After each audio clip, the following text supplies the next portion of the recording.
मिळणारी स्पेशल थाळी, यामधलं वांग्याची भाजी. चला तर मग बघूया कशी बनते.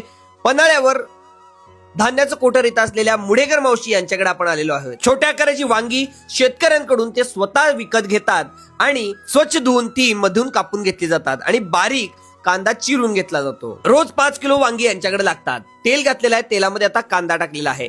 व्यवस्थित कांदा परतून घेतल्यानंतर यामध्ये हळद घातलेली आहे आणि चवीनुसार मीठ घातलेलं आहे.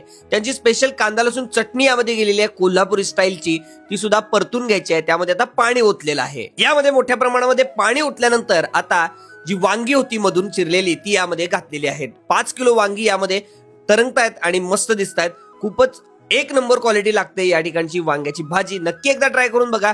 आणि आजी बरेच वर्ष, जवळजवळ 30-35 वर्ष हा व्यवसाय करतायत आणि यामध्ये आता शेंगदाण्याचं कूट घालायचं आहे जेव्हा वांगी जरा शिजली जातील. आणि मस्तपैकी वांग्याची ही स्पेशल भाजी, त्यांची घरगुती पद्धतीची भाजी आता रेडी झालेली आहे. त्यामध्ये कोथिंबीर घालायची अगदी भरपूर आणि याची थाळी तयार होणार आहे. पन्हाळ्यावरची थाळी स्पेशल भाकरी बरोबर मिळणारी ही वांग्याची भाजी कशी वाटली कमेंट बॉक्स मध्ये कमेंट करा. धन्यवाद.